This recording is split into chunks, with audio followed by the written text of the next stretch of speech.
Hi, I'm here today with Greg Travous, aka the Artist Suvo. He's going to tell us the story of Gregory Travous, the Artist Suvo.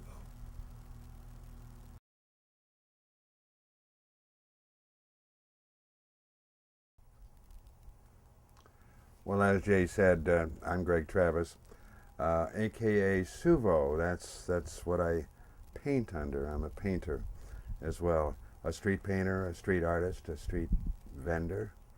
And Jay asked me to tell the story of Greg Travous first. So Greg Travous, 1950, Midwest, town called Belleville, Illinois. Born there, it's kind of a suburb of St. Louis, Missouri, but also a lot of agricultural background. Uncles owned farms, a lot of good German stock. Went to school there, married a local girl there. Uh, Fast forward, I wanted to be in the city. I moved to Atlanta, Georgia, in my 20s, and became a city boy after being living in the Midwest for some time. And as the years progressed, or as they say, one thing led to another, kind of a lazy way of making a jump there, I ended up in New York City. Fairly old for a reviste of New York. I was in my 30s, never saw a subway before. I was kind of like a little naive Midwestern guy who looked adult but wasn't really an adult. And got involved with graphics and art and artist. I knew artists and worked with artists, set up art shows, and was a secret painter on the side all the time, not thinking that my work was up to the standards of the artists that I work with, the people that went to Pratt, the people that went to art school and were trained. But I had my own way of doing it, and I would paint in the basement and enjoy my own work for just its sake. One day, an art show, some of the artists just didn't bother to show up, as artists will sometime, and I had a space available already, and I ran to the basement and I took a bunch of my work and I put them on the walls in empty spaces where the artists didn't bring their work for the opening, and signed them Artist Suvo, which is an anagram of my last name, Travous. And with that, over the years, I learned that my art was just as good as anybody else's. Didn't care if it was or not, but people seemed to like it. They liked the bright colors and the simplicity of my art. And pretty soon art was dropped, and it was just this guy named Suvo. So I represented other artists, but I also represented this guy named Suvo. I didn't want to place my own work above other artists' work. It was more or less an afterthought. Oh, I have some work by Suvo you might like. This was in the days before computers and so on. You would send out transparencies and make telephone calls and place artists' work in galleries.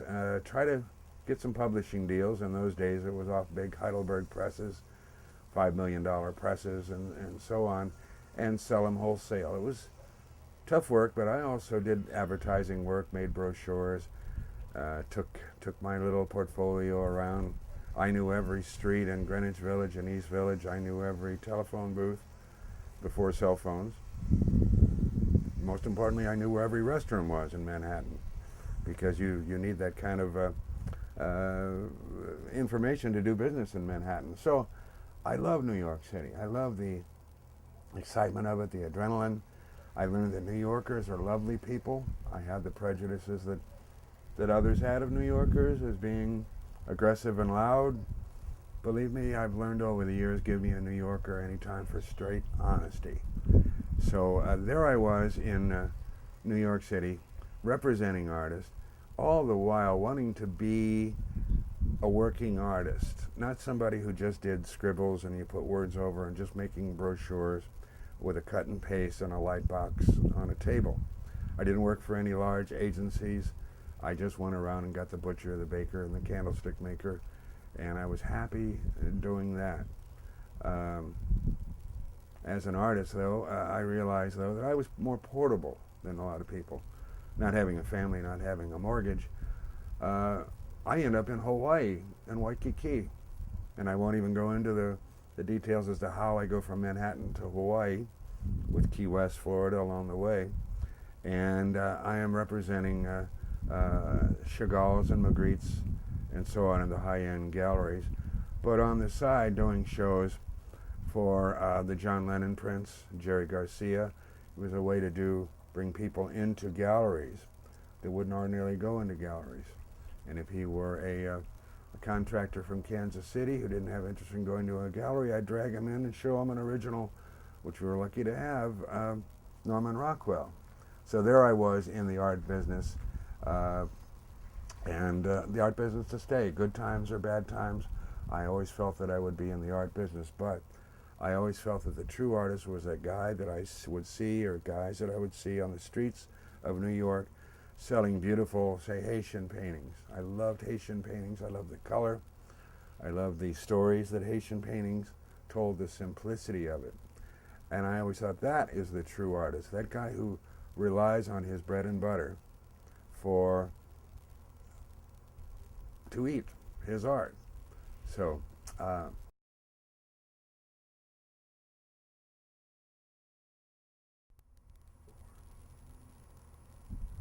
All right, Greg. So how long did you stay in Hawaii? I wasn't in Hawaii long. I was there a year. I lived in the Ala Yacht Harbor on a beautiful boat. And but frankly, I have to tell you, while Hawaii, our 50th state, is a beautiful state, I miss the mainland. Over the years, even when I lived in Georgia and New York, Florida had always had a draw for me. I had felt that Florida was my home. Florida, to me, has absolutely everything you would want. It's got the beaches, it's got the inland, it's got the southern culture that I love, the old southern culture, the country culture, and it's got the big cities of Miami and Lauderdale, but also too it has a beautiful city called St. Augustine, Florida, one of the most unique cities in this country.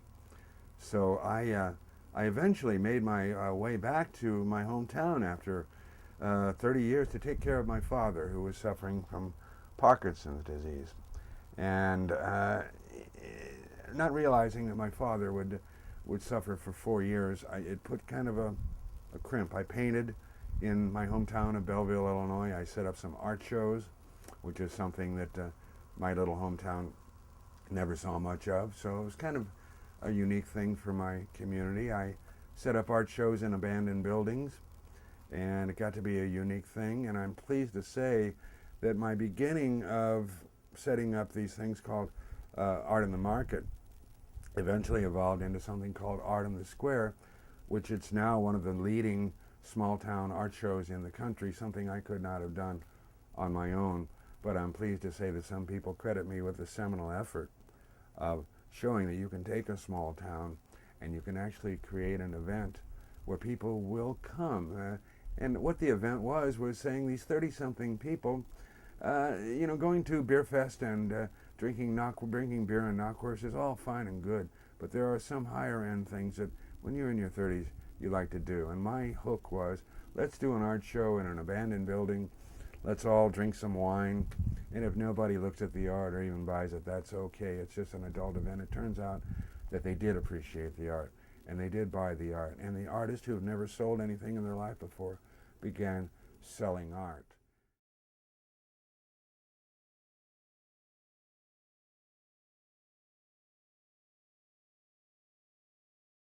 So after my father passed away 4 years later, I was at a crossroads. I'm in my middle 50s. What am I going to do? Well, here's what I did. I took an old 14-year-old, 10-year-old at that time, Rottweiler, my dad's old beat-up 20-year-old Cadillac, and thought, I'm going to be that artist that I thought about years ago, like the guy in New York City, and I'm going to go around and I'm going to show my art on public places, and I'm going to let people buy it. And studied up on the law first. Public place, it's freedom of speech, freedom of expression. I traveled to places like Tupelo, traveled to Jackson, Mississippi, traveled all through the South, Birmingham, Beale Street, eventually making my way toward New Orleans when in Jackson, Mississippi, I hear a huge hurricane had just hit New Orleans. And that, it was an awful thing. We all know the hurricane of 5 years ago. I was diverted to St. Augustine, which was always been a destination of mine because I knew that people sold art on the streets of St. Augustine, and arrived in St. Augustine almost 5 years to the date that we're making this right now. I'm watching out for hummingbirds. There's hummingbirds flying around. Maybe you'll see them behind me. Well, let's hope they don't attack. No, they're friendly hummingbirds. I arrived in St. Augustine almost 5 years to this date, and I thought, gee, what a wonderful town. I had been here before and stayed at a number of places when I was married, and just loved the town. And it looked even better than it did 15 years before I was here. Visited with some artists, met artists like Charles Dickinson, Scott Raimondo, and thought, well, here's a place that I can sell my art, of which I did. I set it up. Had some problems from the beginning, right on. And apparently I had walked into a quagmire of dispute and First Amendment issues with street musicians and vendors of jewelry. My concern really was, frankly, as in my travels, in the laws that I had referenced, was the creators of paintings, prints, sculptures, and photographs. While I love street musicians as well, we were having a problem in New York when I was in there with street musicians versus businesses versus artists. And we had to separate ourselves into 3 different groups, unfortunately. But there are certain laws that cover visual artists. In other words, the rule of thumb that I had in New York, and I learned this from the activist in New York, is a newspaper. A newspaper stand is there. It's visual with pictures. It has words. It costs $1 or 50 cents, whatever it costs. The city cannot license that machine. The city can indicate where you put the machine, but it has to be where your audience is. Well, that virtually applies toward your paintings as well, and prints. You remove the words from a newspaper or a magazine, and all you have are pictures. It's a communicative effort. Now, the true test of this came in, I believe it was 1996, when Rudolph Giuliani challenged the artist and said, no, his quote is, and I'm going to paraphrase, a newspaper communicates ideas. Paintings do not communicate ideas, which is an outrageous statement if I've ever heard one. And very clearly, the artist went to court. And the federal court said, of course, paintings represent ideas, and art is protected speech. There are many forms of art, but the protected speech is paintings, prints, sculptures, and photographs. And the words are, while the silversmith and the goldsmith, that's art. It's not that one communicative message. Therefore, paintings, prints, sculptures, and photographs are protected. Here's what the city can do. The city can regulate reasonable time, place, and manner. And we hear that all the time from this city's past administration as well. They're always referring to time, place, and manner. They tend to leave out a word, reasonable time, place, and manner. Reasonable time, reasonable place, reasonable manner. They can dictate the size of something. If it's reasonable, they dictate where you can do it if it's reasonable. If it removes you from your audience, no, that's not reasonable. So we had a battle here that we had to go to jail, a number of us, here in St. Augustine. We had to be harassed, more or less. I mean, gee, I had gone to jail at one time to make a point in that I had American flags out on Memorial Day, along with 5 copies of that day's New York Times, the Bhagavad Gita, the Bible, and the Book of Mormon. And all it was a demonstration of what is First Amendment protected.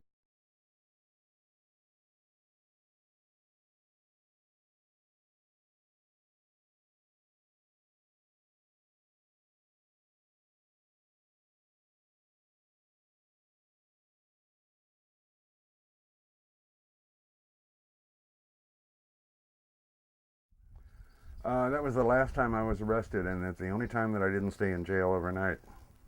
And that has a lot to do with I have an illness right now that I'm at the terminal stages right now, when they became aware of that, they released me on my own recognizance, which was very nice of them to do. But I had to go to court on that. And I stood before the judge when, and our attorney, Tom Cushman, had stated, Your Honor, he's making a point that these are protected items. Actually, they weren't even for sale. He was just giving them away, more or less. And the judge said, well, we're not going to press charges. The city attorney said they were not going to press charges. Judge Tinlin said that go and sin no more were his words, because I said, I'm really in the art business. I'm not in the flag business. And he said, well, just don't go out and sell flags anymore in the plaza. And at which I meant no disrespect for the court. I had said, apparently I'm the only person in town who can't sell flags in the plaza, because the next day there were 5 or 6 of the VFW was there. Everybody was there selling flags in the plaza. So we had a problem here. Our ordinances were written in a way that protected the landlords and the galleries around the plaza. But the law also states, the federal law also states, that the quintessential place for free speech is a park or a plaza. And arguably, this is the oldest park in America. This is where the Tories hung John Adams in effigy, but they, in turn, the British, allowed the officers who were here during the Revolutionary War to celebrate the Declaration of Independence. Well, as I understand it, it's La Plaza de la Constitución, and it's not about the United States Constitution. Right. It's the Spanish Constitution, which at the time that plaza was established, it was established as a marketplace. The Constitution provided for fair weights and measures, fair tradings and things like that, and selling them in the plaza was the very essence of the Plaza de la Constitución. It was set up as a market, and the city has denied that, just as they've denied ever having a slave market. Well, they did, but also, long before that even, it was a free and open market set up by the Spanish king as a free market, and it should still be that. Go ahead, Greg. Of course, then again, the king 2 years later and the Catholic Church wiped out that Constitution and so on, but left the monument there. Left the park. Left the monument there. I've had from people say, can't you compromise in some way? Well, I have to ask, compromise is important. That's, our government is based on compromise, but when you're talking about a First Amendment right, what right do you compromise? Do you say, well, you can celebrate all religions except the Muslim religion? No, it's all religions. Do you say, well, I'll give up this right in order to have that right? No, you don't compromise on an inalienable right. These aren't privileges, by the way. These are rights, and there's a big difference in the rights and privileges. And Thomas Paine always talked about tolerance one time, and he said, paraphrase again, tolerance is nonsense. Tolerance implies that you're letting it happen through your forbearance. No, tolerance, he says, is there's no place in our society for tolerance. You just don't, because you accept it and forbear it. No, you have to go further than that.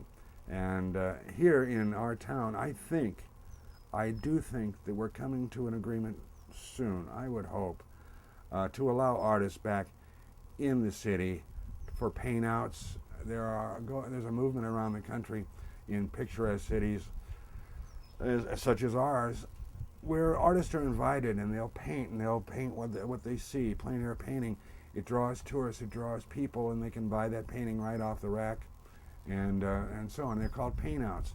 We can't have paint-outs in this town, one of the most picturesque towns in this country. But I hope that it works out soon. And if I have a painting on my easel and somebody wants to buy it, they have the right to buy that painting. So.